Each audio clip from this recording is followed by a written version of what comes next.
नमस्कार, बहुत स्वागत है आपका। आप देख रहे हैं किस्मत कनेक्शन और मैं हूं आपके साथ शैलेंद्र पांडे।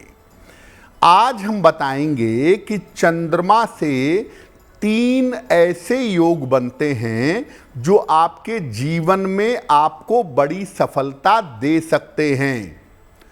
चंद्रमा से सामान्यतः बनने वाले 3 राजयोगों की आज बात करेंगे। 12 राशियों के दैनिक राशिफल की और कार्यक्रम के अंत में आपको बताएंगे एक लकी टिप के बारे में और एक सक्सेस मंत्र के बारे में।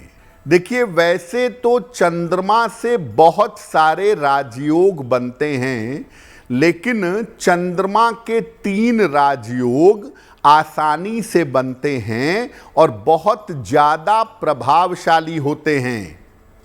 अनफा, सुनफा और दुर्धरा।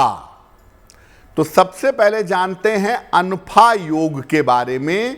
अनफा योग क्या होता है और इसका प्रभाव क्या होता है।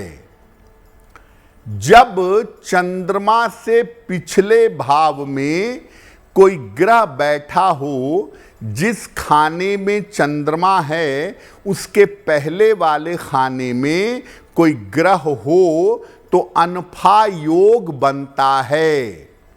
लेकिन ये ग्रह सूर्य, राहु या केतु नहीं होना चाहिए। अगर कुंडली में अनफा योग है तो इस योग के होने से व्यक्ति को जीवन में बहुत सारी सुख सुविधा मिलती है, जीवन आनंद से कंफर्ट में बीतता है। ऐसे लोग बहुत सारी यात्राएं करते हैं और अत्यंत व्यवहार कुशल होते हैं, उनका व्यवहार अच्छा होता है। अगर कुंडली में अनफा योग है तो व्यक्ति राजनीति में भी सफलता पा जाता है। चंद्रमा से 12वें भाव में बनने वाला ये योग जीवन में आनंद देता है, आराम देता है। व्यक्ति जीवन में सुख और चैन से रह पाता है। अगर कुंडली में अनफा योग है तो एक चांदी का कड़ा जरूर धारण करिए। घर को साफ सुथरा रखिए, खास तौर से अपने बेडरूम को, शयन कक्ष को। और घर में फूल और फूलों की सुगंध का प्रयोग करिए। अगर आप ऐसा करें तो अनफा योग से आपको ज़्यादा फायदे होंगे, जीवन में ज़्यादा बड़ी सफलता पा सकेंगे। चंद्रमा का दूसरा राजयोग सुनफा योग, उस पर भी बात करेंगे, लेकिन आपको बता दें कि कार्यक्रम के अंत में हम बताएंगे एक लकी टिप के बारे में और एक सक्सेस मंत्र के बारे में। अब जानते हैं कि सुनफा योग क्या है और सुनफा योग का प्रभाव क्या है। चंद्रमा जहां कुंडली में बैठे हैं उसके बाद वाले खाने में, यानी चंद्रमा से दूसरे भाव में अगर कोई ग्रह बैठा है तो सुनफा योग बनता है।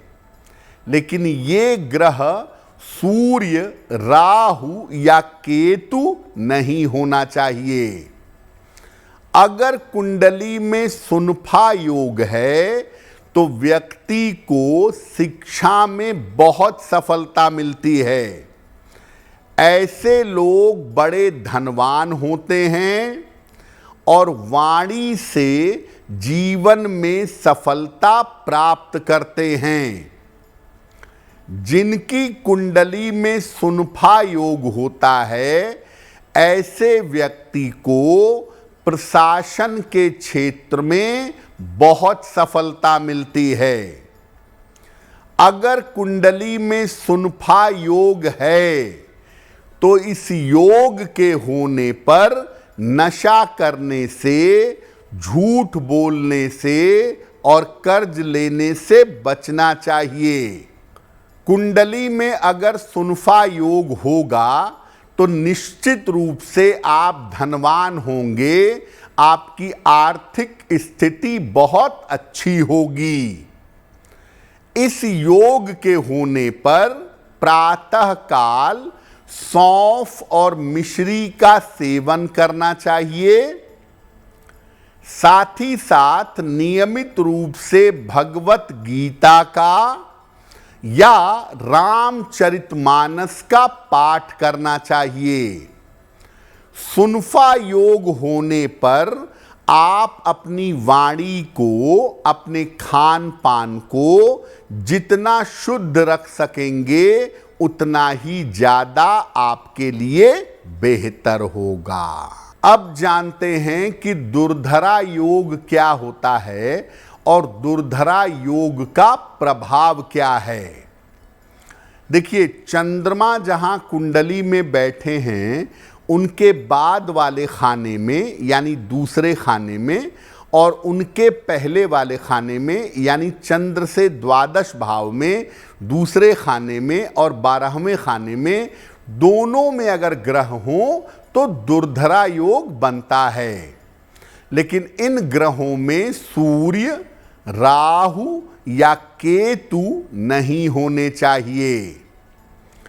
अगर कुंडली में दुर्धरा योग है तो व्यक्ति जन्म से ही संपन्न होता है, जन्म से ही समृद्ध होता है।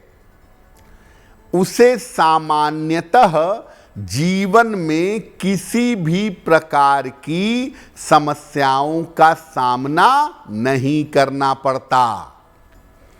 ऐसा देखा गया है कि जिनकी कुंडलियों में दुर्धरा योग है, ऐसे लोग जीवन में कभी कभी वैराग्य की तरफ चले जाते हैं और धर्म के मार्ग पर जाते हैं और धर्मात्मा होते हैं। अगर कुंडली में दुर्धरा योग है तो सामान्य लोगों को जीवन में जिन चीज़ों को पाने में कष्ट होगा वो तमाम चीज़ें आप जीवन में आसानी से पा जाएंगे अपने पूर्व प्रारब्ध की वजह से।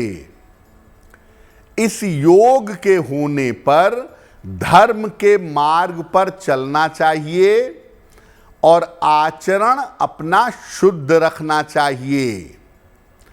जिनकी कुंडली में दुर्धरा योग है, ऐसे लोगों को नियमित रूप से हल्की सुगंध का प्रयोग करना चाहिए और अगर कर सकें तो चांदी के पात्र से दूध पिएं, चांदी के पात्र से जल पिएं तो उनके लिए ज़्यादा बेहतर होगा। अगर आप मुझसे जुड़ करके अपनी समस्याओं का समाधान चाहते हैं और चाहते हैं कि आपकी समस्याओं को ज्योतिष के माध्यम से सुलझाया जाए तो आप हमसे संपर्क कर सकते हैं, जुड़ सकते हैं एस्ट्रो तक पर।